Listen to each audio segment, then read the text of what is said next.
Hello everyone, this is Golden from Furious Photog. What I wanted to do in this particular video is show you how to add a tattoo to a model that has few to none. Let's say you have a book cover project that you're working on with a badass biker like this guy here, Chase Ketron, and you want to spruce him up by adding some more tattoos. This will show you how to do that. Now what you want to do is make sure of two things before you get tattoo images to use. One, don't just pull something off of Google and slap a tattoo on from somebody that already has them, because tattoos are actually copyrighted, so you don't want to make any violations there. What you want to do is make sure the stock photo you are downloading has a property release on file so you can use this commercially and without any issues down the road. What you also want to sure you do is make sure it is marked for commercial use and not marked as editorial use only. That way you are in the clear and you'll be able to proceed with your project without any concerns at all. So that said, what I want to do is add a tattoo to Chase here. I have a photo that I downloaded from Shutterstock, which I'm going to use by pasting it into this photo. I'm not going to resize it because I'm trying to fit this whole thing, but what you can do is you can try to resize your tattoo and get it fitted appropriately. I am then going to get rid of the extra white in this shot so it's not affecting my displacements. What I want to do is highlight those and then make sure I add a layer mask to that. Since I just highlighted the white and added the layer mask, it inverted it, so I'm going to hit Control I with the mask selected and it will invert it. Sometimes when you do those particular things, you'll get some fringing going on here at the edges with a few pixels, so I will just highlight all that and fill it with black. That gets rid of it.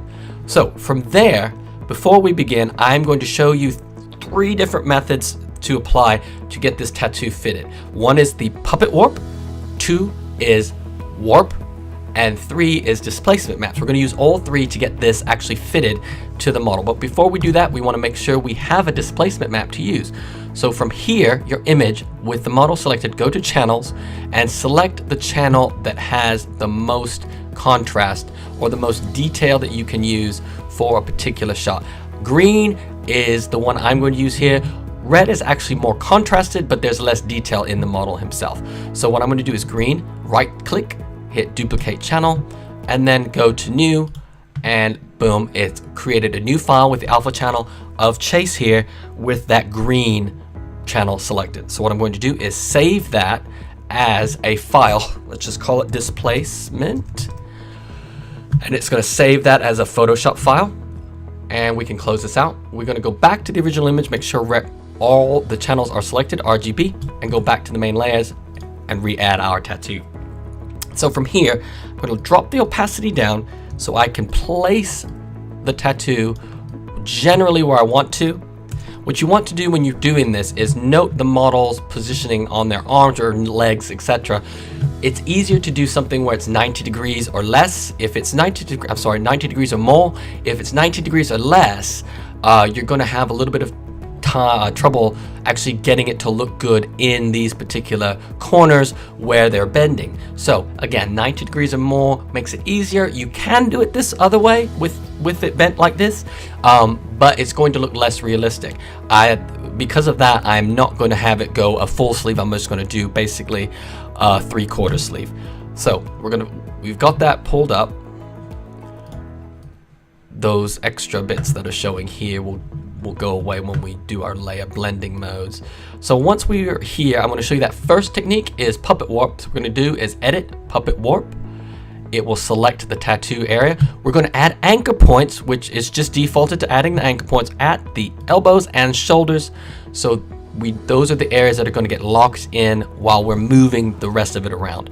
So then I'm going to add some additional anchor points, let's say here at the forearm, and we're just going to pull it up as if he's bent it, and then we're going to pull this down, and we're also going to just continue to distort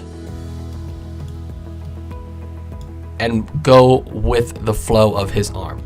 Hit enter to lock all that in, and then what we're going to do is use the free transform tool, the transform tool, warp, and from here we're going to tuck in the outer edges of the tattoo because those would essentially, in real life, wrap themselves around the curves of the muscle.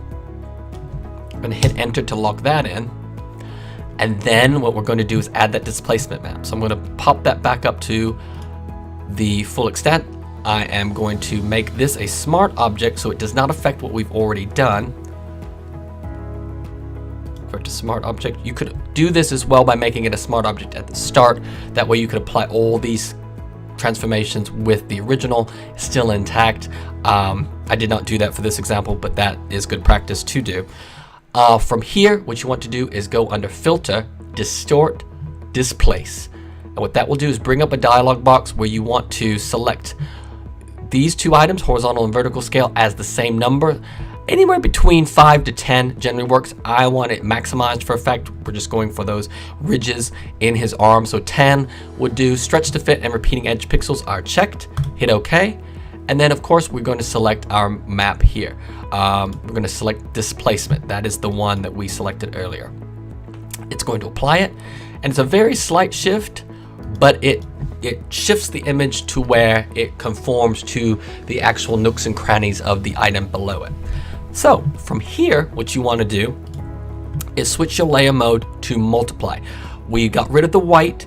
It depends on what your original image is, but this one had white as a background, so you want to use multiply, which will bring it down and make everything that is white transparent and everything colored slightly opaque, with black being the maximum value, which will make it totally opaque. From here, what you want to make sure you do is go back to quick select. We are going to select his arm, bingo, and apply a layer mask to that. There are a few areas we need to fix, like here around his shoulder where the shadows were coming in. We want to make sure, using a regular brush, to paint that back in using a white paintbrush. Awesome. I think everything else looks fairly good. And what I like to do is take the brush, the eraser, and drop it to 20% and use that to paint away the edges just slightly, so a little bit more of that skin comes through for fall off. And then hitting X again will let you bring anything back if you go too far. Like that. And then drop the opacity of the actual layer itself down to about 70, so more skin is showing through, as you can see. And see, by doing that displacement map, we've got a little bit more of a bump here that's visible as well. So what I'm going to do now is just fine tune this. So we've dropped the opacity down, but it looks a little too crisp. And there's also a few errors still present. So I want to make sure that I go back through here and get those fixed. Since this is too clear, I want to make sure that I go back and apply a filter that blurs those edges, Gaussian blur. A 3 actually looks fairly good here. I'm going to drop it down to maybe 2.5. Excellent. And then once we're done with that, what I'm going to do is a curves adjustment layer with a clipping mask so it applies just to the tattoo. And I'm going to drag that down so I get a little more shadowing. Control invert it so it's invisible, and then I'm going to use the paintbrush. Since it is black, we want to make sure that black is in the foreground on our paintbrush, and we're just going to paint in darker areas of the arm so there's a little bit more shaping.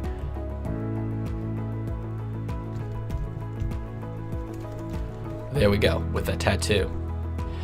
One final thing I'm going to do is he has an existing tattoo here that is sort of that used to be black, that's faded a little bit to that greeny color. What I want to do there is add that similarity to the blacks in here. So what I'm going to do is add a color selection layer, selective color, and hit blacks, and then we're going to bump up the red, bump up the green by taking the magenta layer. Let me make sure that this is clipping masked. Taking the magenta layer and dragging it away, so we get less magenta in there and more green. As you can see, I'm going to go with severe. It's changing everything that's black to green. So what you want to make sure of is you just drop this down to a particular level, and it's a little bit of blue in there, so we're going to add a little cyan as well, and then we're going to drop the opacity down to at most 50%, maybe 30%, maybe 40%, and that helps blend it a little bit better. So that is the image of Chase with a tattoo applied. Doesn't look that bad. And what we can do here then is use the rest of our project techniques to finish. So you can extract Chase, you can apply overall color, gradients, etc. to the image, so you can get an overall effect of what you need. I'm just using these as an example. Let's just say we're adjusting color for a book cover, and as you can see, the tattoo has changed along with the model, so that works quite well. That's all I have for you today. So if you have any questions, comments, concerns, feel free to email me, and make sure you subscribe and follow me if watching on YouTube, or follow me on Facebook and Instagram at Furious Photog, or on Twitter at @OneFuriousPhotog. I appreciate your time and your support. Have a wonderful day.